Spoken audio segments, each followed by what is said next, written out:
पहले सुन ले कि आज क्या बात की है सलमान अकरम साहब ने। सिंध के अवाम के हुकूक पे हमला है, सिंध के हारी के हुकूक पर हमला है, सिंध के पानी के हवाले से जो खिलवाड़ किया जा रहा है वो हमने खान साहब को बताया कि पूरा सिंध इस वक्त सरापा एहतजाज है, पूरा सिंध इस वक्त मुंतजर है पीटीआई का।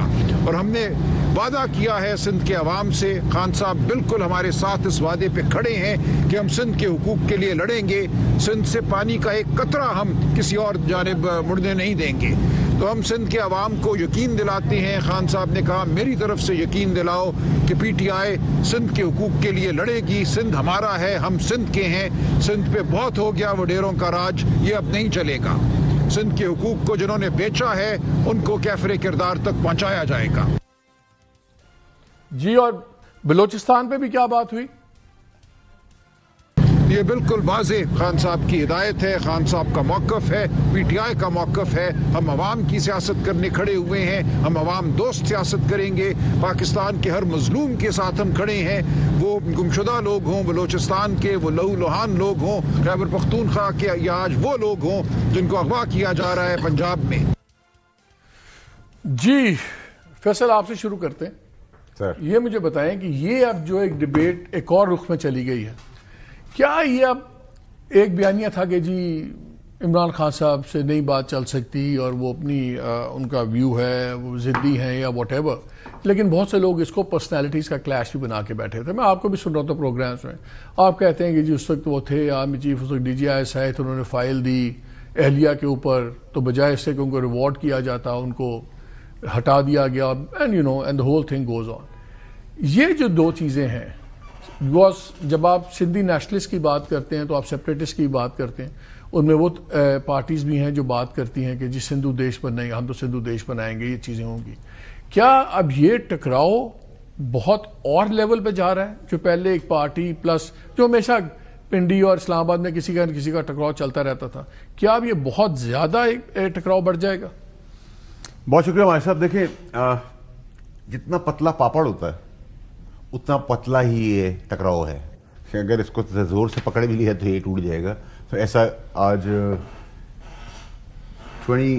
आज क्या डेट है सर? 25 फरवरी है 2025। आप लिख लें सर तारीख को।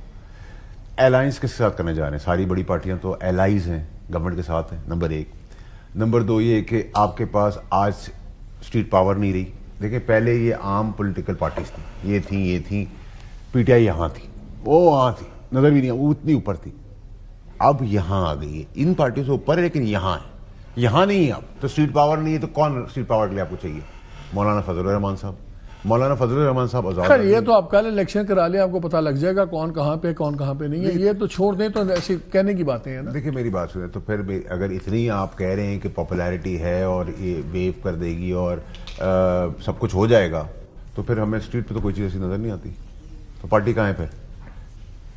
पार्टी वो दूसरी बात है। लेकिन मुझे बताएं, ये जो दो इश्यूज हैं, क्या पीटीआई कोई बड़ी गलती करने जा रही है इस तरह के अलायंसेस बनाने की? देखिए मेरे ख्याल से पीटीआई इश्तियाल दिला रही है। इश्तियाल में कोई आएगा नहीं, क्योंकि इश्तियाल का हाल देख चुके हैं सब कि ना मुझे कोई धरना नजर आ रहा है, ना कोई मुझे मरना नजर आ रहा है, ना मुझे कोई प्रोटेस्ट नजर आ रहा है, ना मुझे कोई डी चौक में नजर आ रहा है। प्ले कार्ड, ट्रम्प कार्ड का प्ले कार्ड ले लेके निकलते रहेंगे, टिकर बनते रहेंगे, सिंगल इंडिविजुअल की पार्टी के साथ खड़े हो जाएंगे, स्टेटमेंट्स होंगी, सब कुछ होगा, लेकिन उससे आगे कुछ मुझे नजर नहीं आ रहा। और रमजान के बाद है, और रमजान के बाद फिर बकरीद के बाद हो जाएगा, फिर उसके बाद हो जाएगा। और बकरी के सींग जैसे पहले काम करते थे, वो अब जिन मौकल भी नहीं सामने आ रहे, जो पहले हवाओं का रुख बदल देते थे, वो सब कुछ बदल देते थे, वो भी नजर चेंज नहीं आ रहा। तो इन बातों के ऊपर तो मैं समझता हूँ कि सर आप भी जिस लेवल के एंकर हैं उस हिसाब से आप अपना वक्त ज़ाया कर रहे हैं, क्योंकि इस अलायंस के अंदर कोई जान नहीं है और ये जा रहे हैं भाग भाग के उन लोगों के पास। ये सारी इश्तियाल दिलाने वाली तकरीरें, लेकिन इश्तियाल में 9 मई का वाक़या देख के उनको लावारसों की तरह वैसे ही छोड़ चुके हैं। जो मासूम बच्चे उसमें मारे गए हैं, फंसे हैं, जेलों के अंदर है, करियर ओरिएंटेड बच्चे हैं। माँ बाप से पूछे जाके, उनका इंटरव्यू करें ना सर आप लोग जाके, कि जिनके बच्चों को जहन साजी करके यहाँ तक पहुँचाया और बाद में हमारा कोई ताल्लुक नहीं है। तो मुझे कुछ नजर नहीं आ रहा, ठीक है जी। मुझे तो सिर्फ एक, क्योंकि पीटीआई जमानती है नून लीग की, खुदा का वास्ता आप लोग इस बात को माने। पीटीआई और गवर्नमेंट मिलकर इमरान खान को अंदर रख रही है, प्लीज इसको अंडरस्टैंड करें।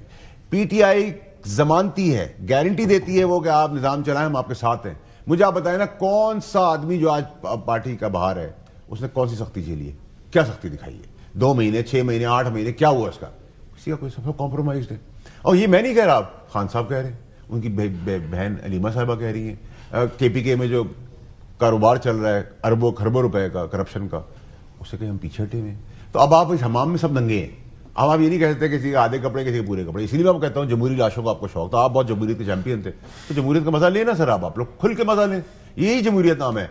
मैंने आपको पहले कहा था कि इस जमहूरियत ने आपको नाइंसाफी दी। अभी आपने कराची में देखा, अदालत ने रोक दिया वो बच्चे का जो कत्ल हुआ, उसमें अदालत बीच में आ गई। इंसाफ, रिफॉर्म्स, पुलिस, स्कूल नहीं दिए, बच्चों के पैरों के नीचे चप्पल नहीं है, नलके हैं, पानी नहीं है, खंबे हैं, बिजली नहीं है, सिलेंडर है, वो चूल्हे के वो लगे हुए, गैस नहीं है, रोटी नहीं है। दूसरी बहस हो जाएगी। मैं आपको भाई, दुनिया की सारी सक्सेस स्टोरी सुना सकता हूँ जहां जहां जमहूरियत है, वहां तो पाकिस्तान की जनाजों की जमहूरियत की बात कर रहा हूं। जमहूरियत जेन्युइन आने दें तो हो जाएगी। मेरी बात सुना, कितने सालों से आने दें? 18 में जमहूरियत जाली थी, असली थी, जाली थी, 13 की असली थी, जाली थी, 7 की असली थी, जाली थी, आज की असली जाली है।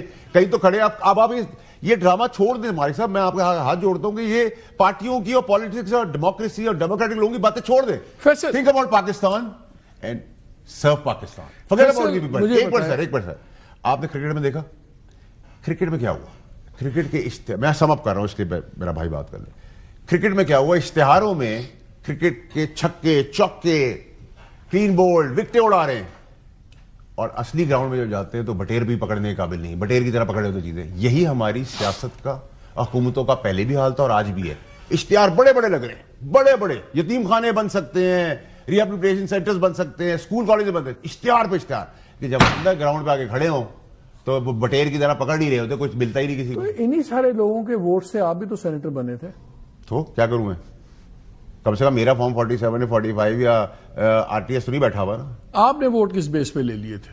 क्योंकि मैं पाकिस्तानी हूं, मुझे लोग प्यार करते हैं। अगर आप मुझसे नहीं करते तो मैं क्या कर सकता? नहीं, आम लोगों ने तो वोट नहीं दी ना आपको, तो इन्हीं लोगों ने जो आपके मजदूर सारे जाली काम में इन्वॉल्व है, सब कुछ है। नहीं सर, तो क्या फिर आपके मुझे तो वोट दिया, मुझे तो वोट पीपल्स पार्टी ने दिया, तो पीपल्स पार्टी के वोट के अंदर तो कोई प्रॉब्लम नहीं। मुझे वोट एमक्यूएम ने दिया, उसमें भी आपको कोई मसला नहीं है।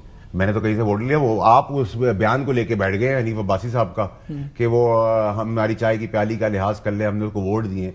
तो गाफिल अगर कोई मेरा दोस्त है, मेरा भाई है, और पूछने वाला सवाल वाले को भी नहीं पता कि वो क्या सवाल कर रहा है, ना मैंने चाय की प्याली पी भाई, ना मैंने आपका वोट लिया, ना मैंने आपसे कुछ मांगा है, ना पहले ये जरूर मैं दे रहा हूं इस गवर्नमेंट को 60 अरब रुपए पाकिस्तान के वापस करवा रहा हूं बहुत जल्दी। उसमें भी आपसे करते हैं बात।